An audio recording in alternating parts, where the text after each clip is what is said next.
नमस्ते। विवेकानंद परिवार के सभी सदस्यों को नमस्ते। आज की प्रातःकालीन प्रार्थना सभा में आप सभी का स्वागत है। आज 31 जुलाई दिन शुक्रवार, जुलाई माह की अंतिम तारीख, और इसके बाद अनेक त्यौहार भी आरंभ हो रहे हैं। उनके विषय में अभी हम चर्चा करेंगे। सर्वप्रथम आज के पंचांग पर दृष्टि डाल लेते हैं। आज श्रावण मास शुक्ल पक्ष की द्वादशी तिथि है। शुक्ल पक्ष है। आज के नक्षत्र की यदि हम बात करें तो आज ज्येष्ठा नक्षत्र, आज का योग इंद्र है। चंद्र की राशि धनु है। सौर प्रविष्टि की हम बात करें तो 16 सौर प्रविष्टे घटित हो चुके हैं। आज के राहु काल के विषय में यदि हम बात करें तो 10:30 से 12 बजे तक रहेगा। अब समय हो रहा है आज की प्रार्थना सभा का, तो आइए मिलकर प्रार्थना करते हैं। प्रार्थना के बाद हमारे विद्यालय के प्रधानाचार्य महोदय भी आपसे वार्तालाप करेंगे, आपको आने वाले त्योहारों की शुभकामनाएं देंगे। इस समय हो रहा है अब की प्रार्थना सभा का, तो आइए सर्वप्रथम प्रार्थना सभा करते हैं। All classes be ready for Gayatri मंत्र। ॐ भूर्भुवस्सुः तत्सवितुर्वरेण्यं भर्गो देवस्य धीमहि धियो यो नः प्रचोदयात्। ॐ भूर्भुवस्सुः तत्सवितुर्वरेण्यं भर्गो देवस्य धीमहि धियो यो नः प्रचोदयात्। ॐ भूर्भुवस्सुः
अस्तो मा सद्गमय तमसो मा ज्योतिर्गमय मृत्योर्मा अमृतं गमय।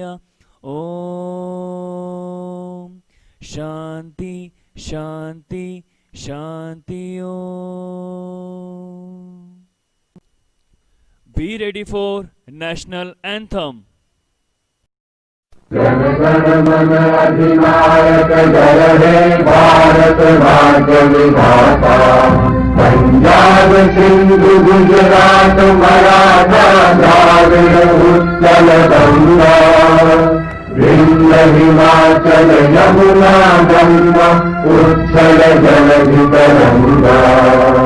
तब शुभ नामे जागे तब शुभ आशीष मांगे। गाहे तब जय गाथा जन गण मंगल दायक जय हे भारत भाग्य विधाता। जय हे जय हे जय हे जय जय जय जय हे। भारत माता की जय। भारत माता की जय। भारत माता की जय। वंदे मातरम वंदे मातरम वंदे मातरम। नमस्ते। एक बार फिर से आज की प्रातःकालीन प्रार्थना सभा में आप सभी का स्वागत है। आज हम एक बहुत ही प्रेरक कहानी सुनेंगे। हमारे तीसरी अ के छात्र ओनम त्रिखा की अभिभावक श्रीमती प्रियंका त्रिखा से। इससे पूर्व हमारे विद्यालय के प्रधानाचार्य श्री पीयूष पुंज जी आप सभी को त्योहारों की शुभकामनाएं देना चाहते हैं। मैं प्रधानाचार्य जी से निवेदन करूंगा कि वे अपनी शुभकामनाएं हम सभी के साथ साझा करें। आज की प्रातःकालीन सभा में मेरा सभी श्रोताओं को, विशेषकर मेरे प्यारे बच्चों को मेरी प्यार भरी नमस्ते। आज मैं यहाँ पर आया हूँ आप सभी को आने वाले दो त्योहारों की शुभकामनाएं देने के लिए। 1 अगस्त को हम ईद उल ज़ुहा, जिसे हम ईद अल अधा भी कहते हैं, की शुभकामनाएं देना चाहता हूँ। ये त्यौहार है शुक्रिया करने का, अल्लाह को, उसके बंदों को, खासकर गरीबों की खिदमत करने का। इस दिन हमें किसी न किसी गरीब की भूख मिटाने का कार्य करना चाहिए और उस परवरदिगार का धन्यवाद करना चाहिए जिसने हमें ऐसा जीवन व्यतीत करने को दिया कि जो सर्वगुण सब चीज़ों से संपन्न है। मैं पुनः सबको 1 अगस्त को ईद की बहुत बहुत शुभकामनाएं देता हूँ। मैं शुभकामनाएं देता हूँ 3 अगस्त 2020 को श्रावण मास की पूर्णिमा के दिन हम रक्षाबंधन का त्यौहार मनाने जा रहे हैं। ये त्यौहार हिंदू धर्म में सामाजिक उत्थान के लिए मनाए जाने वाला एक पर्व है। प्रायः इस दिन बहनें भाइयों के कलाई पर रक्षा सूत्र बांधकर उनसे रक्षा का वादा लेती हैं। पूर्व काल में हम सबको ज्ञात है कि कहानी जो कि रानी कर्णावली की है, जिसने हुमायूं को एक राखी भेजी थी और उससे अपने चित्तौड़ राज्य की रक्षा के लिए आग्रह किया था। हुमायूं ने उस आग्रह को पूरा किया और रानी कर्णावती की रक्षा के लिए फ़ौजों समेत वहाँ पर पहुँचा। आज के समय में भी ये एक सामाजिक रूप में मनाया जाता है। प्रायः जैसे देखा गया है कि ब्राह्मण अपने यजमानों को उनकी दीर्घायु के लिए और अपने रक्षा के लिए रक्षा सूत्र बांधते हैं। इसके अलावा विभिन्न जगहों पर लोग जिनसे भी रक्षा की आशा करते हैं उनको रक्षा सूत्र बांधकर उनसे रक्षा का वादा लेते हैं।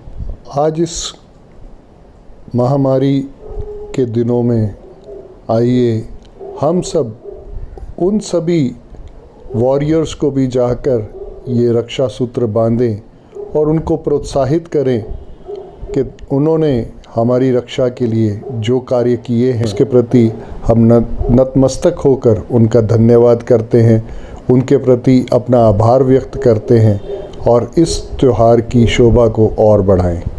मैं पुनः आप सबको ईद उल ज़ुहा और रक्षाबंधन की बहुत बहुत शुभकामनाएं देता हूं।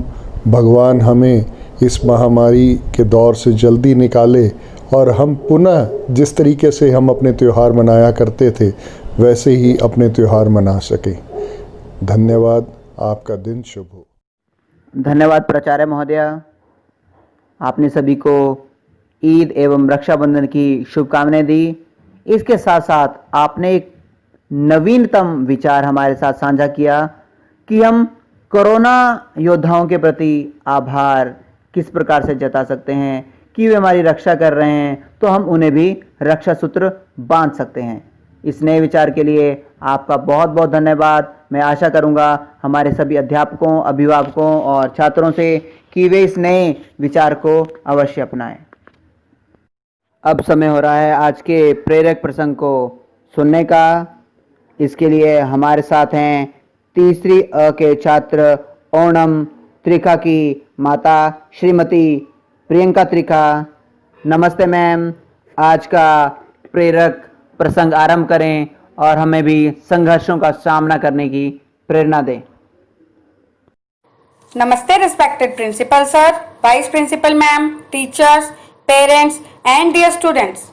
Today I am going to tell a story about facing challenges in life. Once a teacher asked his two students to come and meet him at start of a trek which was near a forest. Students reached there on decided time and greeted their teacher. Teacher showed them track and said, "You both have to start here and reach end point of track. Completing this track will also affect the result of test which will happen next week."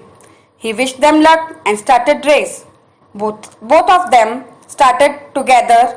Just after a while, students saw that track was divided into two paths. First student decided to follow path which seemed clear and was easier to go through, whereas second to go by path which was not so easy. It was blocked by fallen logs and other obstacles. First student finished first and felt clever as he came first and passed that track easily, avoiding all the hindrances and obstacles of other path.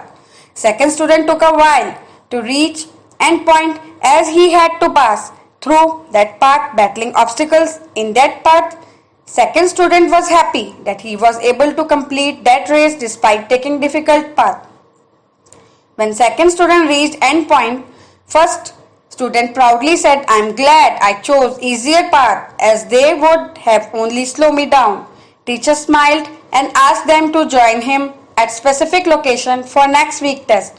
Next week, student and teacher meet at decided location for next test. Students were called near a ravine. Students were taken back as the distance was few meters wide. First student saw the width of ravine and could not get courage to jump it as he never did that before. He got scared and stepped back from test. Then teacher looked at second student. Second student remembered this track of his last test and how he jumped wide gaps there. He measured his run-up, sprinted towards the ravine and launched himself into the air, and he made it after completing test. Teacher said to first student, "In your previous test, difficult path was made such a way that completing it would have prepared you for this one.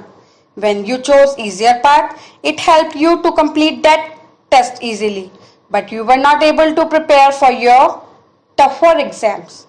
The moral of the story is, whenever you face any difficulties in life, you should not get scared and understand that life is meant to be series of challenges that we overcome, not avoid. Don't pray that God will remove the obstacles. Pray that He will give you the strength to overcome them. Thank you all.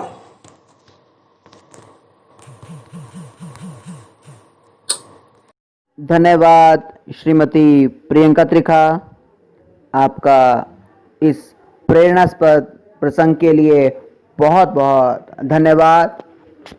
आज की प्रार्थना सभा में इतना ही। एक बार फिर से आप सभी को ईद एवं रक्षाबंधन की शुभकामनाएं। अब हम आपसे 3 दिन के अवकाश के बाद मंगलवार को मिलेंगे। तब तक के लिए नमस्ते।